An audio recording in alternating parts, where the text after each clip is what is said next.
गोमुखासन किया था। एक बहुत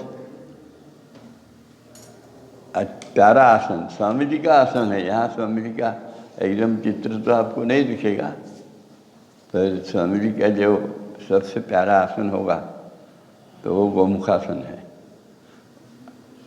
स्वामी जी सन्यासी थे और मैं, मेरा, मुझे ये शब्द उनके पास नहीं थे।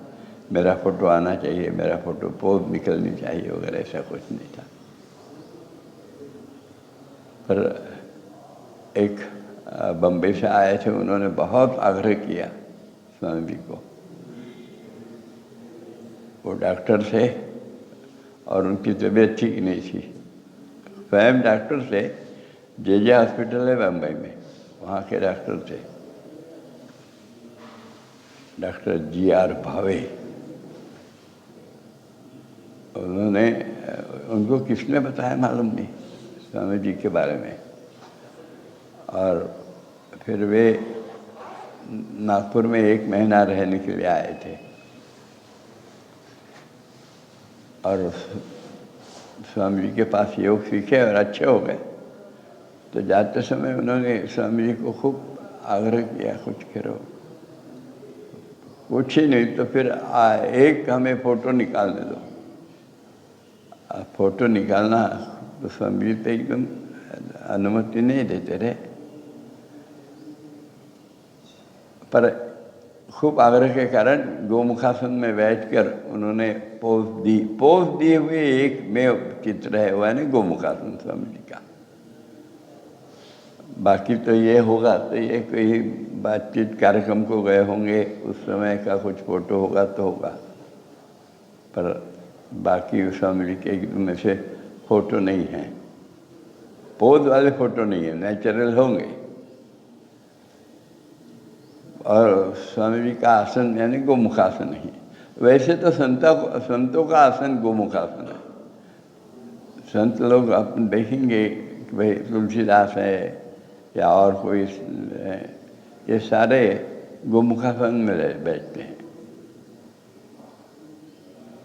गोमुखासन का उपयोग मुख्यतः होता है शांत रस की निर्मित के लिए। अपने किडनी में से 23 प्रकार के स्राव निकलते हैं, ऐसा मैंने बहुत पहले पढ़ा था। अलग अलग सीक्रेशन 23 प्रकार के,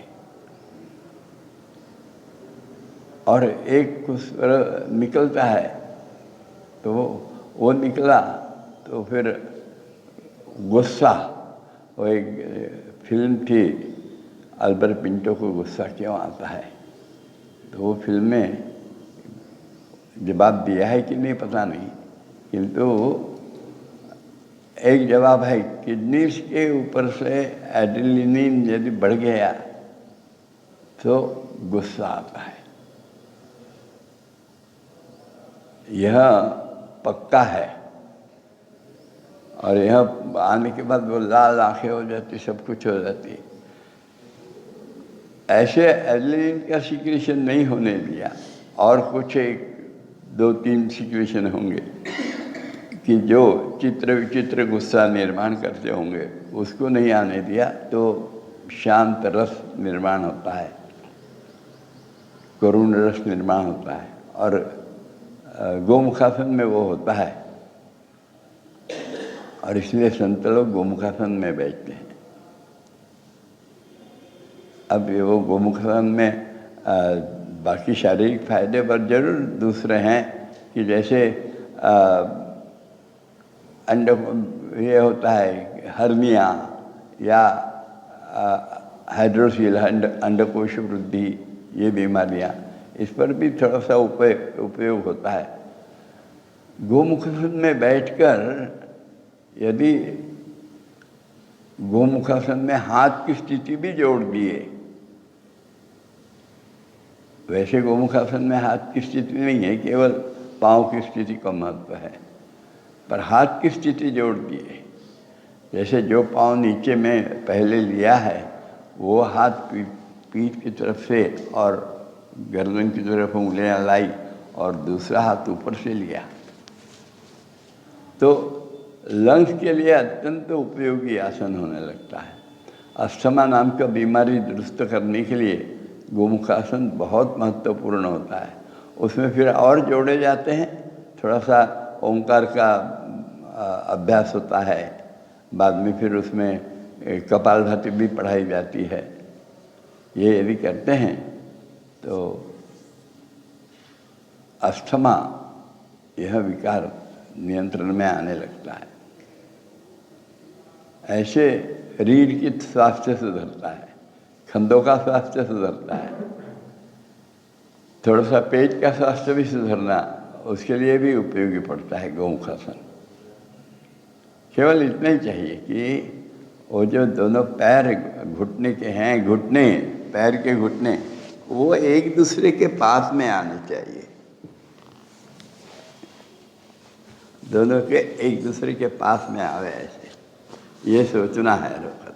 ये सोचते हैं तो इसका फायदा बहुत ज़्यादा होने लगता है, पूरा यूरिनरी ट्रैक पर भी परिणाम होने लगता है इसका, नाभि पे परिणाम होता है, नाभि पे परिणाम हुआ इसलिए पचन संस्था पर परिणाम होता है, कॉन्स्टिपेशन दूर करने के लिए भी यह उपयोगी होता है। बहुगुणी आसन है, पर मुख्य उसका उपयोग शांत रस निर्माण करना, मन की शांति, और उसके कारण फिर शरीर में रुधिराभिसरण भी अत्यंत संत नियमित चलना, श्वासोच्छ्वास भी उसकी गति कम हो जाना, और तो ये पैरासिम्पैथिक नर्वस सिस्टम और अपने शरीर में अधिक अच्छे ढंग से काम करती है। और वो जब काम करेगी तब शरीर के अंदर में अत्यंत प्रसन्नता, शांतता, संयम, ये सारे गुणों का विकास होने लगता है, आनंद की वृद्धि होती है। और एक गोमुखासन में वही है, आनंद की वृद्धि। ऐसा सुंदर आसन हम सीखे हैं ऐसे गोमुखासन को, और ख़ास करके जैसे अस्थमा वगैरह बताए ऐसे लोगों ने करना ही चाहिए। और मुख्यतः खंडों के स्वास्थ्य सुधारना, खंडों को लचीलापन देना, ये गोमुखासन में बहुत अच्छे ढंग से हासिल होता है। और ऐसे गोमुखासन को हम लोग करें। अपने स्वामी जी का अत्यंत प्रिय ऐसा आसन है ये।